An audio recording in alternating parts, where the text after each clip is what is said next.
नमस्कार। एक सवाल जो हमेशा से चर्चा का विषय रहा है। शिव बड़े हैं या विष्णु? सदियों से ये बहस चली आ रही है। लेकिन क्या हो अगर इसका जवाब इस बात में हो ही नहीं कि कौन ज्यादा बड़ा है, बल्कि इस बात में हो कि वो दोनों एक कैसे हैं? और इसी एकता की सबसे दिलचस्प कहानियों में से एक है पंचमुखी हनुमान की कथा। तो चलिए आज इसी कहानी की परतों को खोलते हैं। हाँ, तो ये सवाल है कि शिव बड़े हैं या विष्णु? और हिंदुत्व के अंदर ये सवाल बार बार आता है। पर सोचिए, क्या हो अगर इसका जवाब किसी मुकाबले में नहीं बल्कि एक डिवाइन कोलैबोरेशन, एक दिव्य सहयोग में छिपा हो। और इसे समझने के लिए हमें थोड़ा पीछे जाना होगा, रामायण और महाभारत के पन्नों में। देखिए, इसका सबसे सीधा उदाहरण तो राम और हनुमान का ही दिया जाता है। एक तरफ राम जो विष्णु के अवतार हैं और दूसरी तरफ हनुमान जो शिव के अवतार और उनके सबसे बड़े भक्त हैं। यहाँ एक स्वामी और भक्त का रिश्ता साफ दिखता है, पर यह पूरी कहानी नहीं है। तो सवाल यह है कि खुद धर्म ग्रंथ इस दिव्य बहस को कैसे देखते हैं। चलिए अब जरा कहानियों के अंदर चलते हैं। असल में जवाब श्रेष्ठता को लेकर है ही नहीं। जवाब इस बात में छिपा है कि ये दोनों दिव्य शक्तियां एक दूसरे को पूरा कैसे करती हैं। ये अलग अलग नहीं बल्कि एक ही ऊर्जा के दो रूप हैं। रामायण में ही इसके दो बहुत ही खूबसूरत उदाहरण मिलते हैं। पहला तो तब जब खुद भगवान राम जो विष्णु के अवतार हैं, रावण पर चढ़ाई करने से पहले शिवलिंग की स्थापना करके उसकी पूजा करते हैं।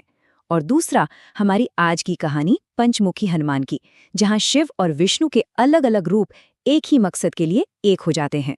और बस यहीं से हम आज के अपने मुख्य विषय पर आते हैं, हनुमान जी का वो अनोखा 5 मुखों वाला रूप। आखिर इस रूप को धारण करने की नौबत ही क्यों आई? अब देखिए, पंचमुखी हनुमान के ये 5 चेहरे, इनमें से एक तो जाहिर है खुद हनुमान जी का है जो शिव के अवतार माने जाते हैं। लेकिन जो बाकी 4 है ना, वो सब सीधे सीधे भगवान विष्णु से जुड़े हैं। नरसिंह का चेहरा, भक्त की रक्षा के लिए वो उग्र शक्ति। वराह का चेहरा, धरती को बुराई से बचाने का प्रतीक।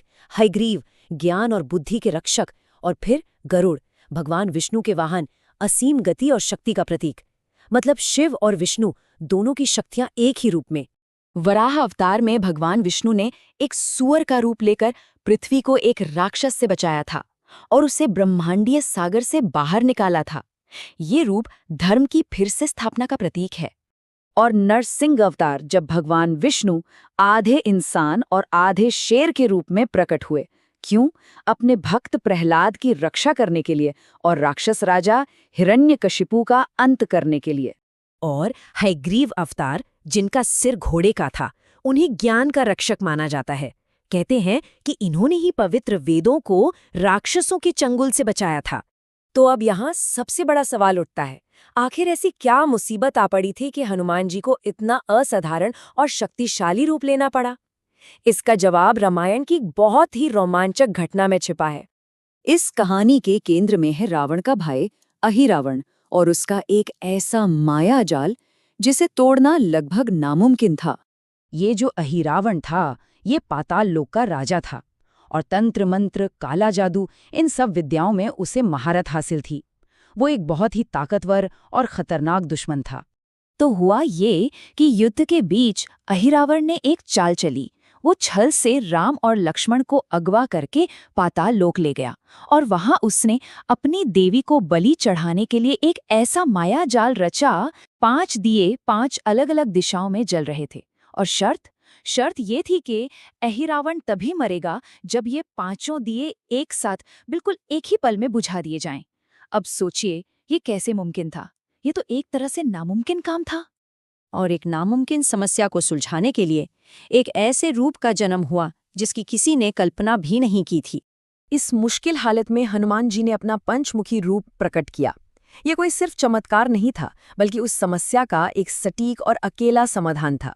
हर एक मुख एक दिशा के लिए था। हनुमान जी का मुख पूर्व की ओर, गरुड़ का मुख पश्चिम की ओर, वराह का उत्तर, नरसिंह का दक्षिण और हयग्रीव का मुख ऊपर की ओर था, जहां 5वां दिया जल रहा था। इस रूप को धरते ही हनुमान जी ने एक ही पल में एक साथ 5 दियों को बुझा दिया। बस अहिरावण का सारा जादू टूट गया और उसका वध करना मुमकिन हो पाया। इस तरह उन्होंने राम और लक्ष्मण को बचाया और धर्म की रक्षा की। लेकिन हनुमान जी की कहानी सिर्फ रामायण तक ही नहीं रुकती, उनकी मौजूदगी महाभारत में भी उतनी ही जरूरी थी, भले ही वो सामने से न लड़े हों। जब श्री कृष्ण ने हनुमान जी से महाभारत के युद्ध में मदद करने के लिए कहा तो हनुमान जी का जवाब बहुत गहरा था। उन्होंने समझाया कि अगर वो सीधे युद्ध में उतर गए तो युद्ध तो एक पल में ही खत्म हो जाएगा और धर्म युद्ध का असल मकसद ही पूरा नहीं होगा। लेकिन उन्होंने अदृश्य रूप में साथ रहने का वचन जरूर दिया और उन्होंने अपना ये वचन निभाया भी। हनुमान जी अर्जुन के रथ के ध्वज पर यानी झंडे पर एक सूक्ष्म रूप में विराजमान हो गए और उन्हीं की मौजूदगी का ये असर था कि भीष्म और कर्ण जैसे महान योद्धाओं के दिव्यास्त्र भी अर्जुन के रथ को तबाह नहीं कर पाए। युद्ध के दौरान अर्जुन ने एक बात नोटिस की, श्री कृष्ण बार बार कर्ण की वीरता की तारीफ कर रहे थे।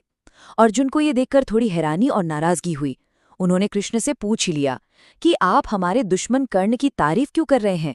मेरे बाण तो उसके रथ को कई फुट पीछे धकेल देते हैं और उसके बाण मेरे रथ को बस कुछ इंच ही हिला पाते हैं। इस पर कृष्ण मुस्कुराए और उन्होंने जो कहा वो इस पूरी बहस को एक अलग ही नजरिए से दिखाता है। उन्होंने कहा, अर्जुन, कर्ण का बाण उस रथ को हिला रहा है जिस पर सिर्फ एक सारथी और एक योद्धा है, लेकिन तुम्हारा रथ, इस रथ का सारथी मैं खुद हूं यानी विष्णु, और इसके ध्वज पर स्वयं हनुमान विराजमान है यानी शिव। हम दोनों की मिलीजुली शक्ति के बावजूद अगर कर्ण का बाण इस रथ को कुछ इंच भी पीछे धकेल देता है तो अब फैसला खुद करो कि असली महान योद्धा कौन है। हनुमान जी उन 7 चिरंजीवियों में से एक हैं, यानी वो अमर हैं और ये माना जाता है कि वो आज भी इस धरती पर मौजूद हैं। उनकी कहानी हमें सिर्फ वीरता नहीं सिखाती, बल्कि ये भी दिखाती है कि जब मकसद धर्म की स्थापना का हो तो सारी दिव्य शक्तियां एक हो जाती हैं। तो सवाल ये नहीं है कि कौन बड़ा है, सवाल ये है कि एकता में कितनी शक्ति है।